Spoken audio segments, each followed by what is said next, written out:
പഞ്ചായത്ത് ഇട്ടുവ പഞ്ചായത്തും തമ്മിൽ ബന്ധിപ്പിക്കുന്ന പ്രധാനപ്പെട്ട റോഡാണിത്. മാത്രമല്ല ഗുഹാക്ഷേത്രവും കോട്ടുകൽ ഗുഹാക്ഷേത്രവും ജടായുപ്പാറയും തമ്മിൽ ബന്ധിപ്പിക്കുന്ന പ്രധാനപ്പെട്ട റോഡ്. ഇത് എത്രയോ വർഷങ്ങൾക്ക് മുമ്പ് ഇതേപോലെ സർവേ എടുത്തിട്ട് ഇതുവരെ അധികാരികൾ തിരിഞ്ഞു നോക്കിയിട്ടില്ല. ഒരുപാട് വിദ്യാർത്ഥികൾ തിരുവനന്തപുരത്തേക്ക് പോകുന്ന ഒരുപാട് പേര് ഇതുവഴിയെ കടന്നു പോകുന്നു. ഈ റോഡ് അധികാരികളുടെ ശ്രദ്ധയിൽ ഇതുവരെ പെട്ടിട്ടില്ല. അവരെല്ലാം ഇതുവഴി പോകുന്നതാണ്. പക്ഷേ ഇത് വളരെ ദുസ്ഥിതി.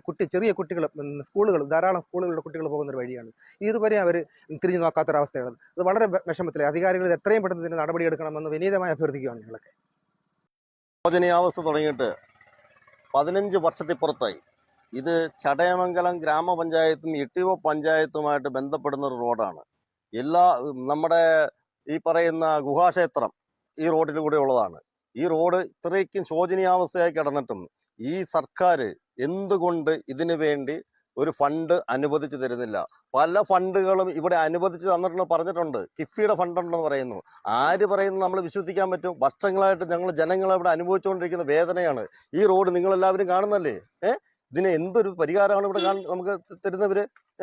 ഇവര് അത്യാവശ്യമായിട്ട് എത്രയും പെട്ടെന്ന് എത്രയോ കുട്ടികൾ, വാഹനങ്ങൾ സ്കൂളുകളിലേക്ക് പോകുന്ന അവരുടെ ആ കുട്ടികളുടെയൊക്കെ ഒരു അവസ്ഥ ഒന്ന് ചിന്തിച്ച് നോക്കണം. നമ്മൾ ഈ റോഡിൽ കൂടെ പോകുന്നത് എത്രയോ അപകടങ്ങൾ ഇവിടെ നടന്നു കഴിഞ്ഞിരിക്കുന്നറിയോ? എത്രയും പെട്ടെന്ന് ഇതിനൊരു പരിഹാരം കണ്ട് നമുക്ക് എത്രയും പെട്ടെന്ന് ഇതിനൊരു പരിഹാരം കാണണം എന്നുള്ളത് മാത്രമാണ് ഞാൻ പറയുന്നത്. എത്രയും പെട്ടെന്ന് ശരിയാക്കണം. എത്രയോ ആൾക്കാർ ഇങ്ങനെ വാഹനമായിട്ടും നടവണ്ടിയായിട്ടും പോകുന്നതാണ്. അത് വലിയ ബുദ്ധിമുട്ടായിട്ടാണ് ഞങ്ങളിങ്ങനെ യാത്ര ചെയ്യുന്നത്. ഇങ്ങോട്ട് രാത്രി കാലങ്ങളിലാണെങ്കിൽ മറിഞ്ഞു വീഴാൻ മറ്റൊന്നും വേണ്ട. ഏത് കുഴിയിലും കുണ്ടിലും അത്രയും വീണു പോവുക.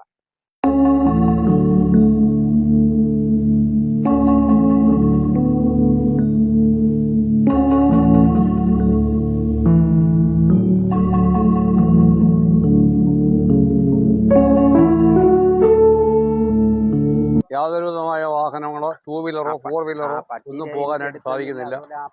ഏത് സമയത്തും അപകടം കെടിയിരിക്കുന്ന റോഡാണ്. ചടയമംഗലം മഞ്ഞപ്പാറ റോഡിനോട്ട് പെട്ട റോഡാണ്. ഇട്ടുവ പഞ്ചായത്തിന്റെയും ചടയമംഗലം ഗ്രാമപഞ്ചായത്തിന്റെയും ഉൾപ്പെടുന്ന റോഡാണ്. ഈ റോഡിന്റെ ശോചനീയാവസ്ഥ എത്രയും പെട്ടെന്ന് പരിഹരിച്ചു തരാൻ നാട്ടുകാരായി ഞങ്ങൾ ആവശ്യപ്പെടുകയാണ്. പല ആളുകളോട് ഞങ്ങൾ ഇത് ആവശ്യപ്പെട്ടു. എല്ലാവരും 2 കോടി അനുവദിച്ചിട്ടുണ്ടെന്ന് പറയുന്നതല്ല, ഇതുവരെ പണി ചെയ്ത് തന്നിട്ടില്ല. തരണമെന്ന് വിനീതമായിട്ട് ഞങ്ങൾ അഭ്യർത്ഥിക്കുകയാണ്.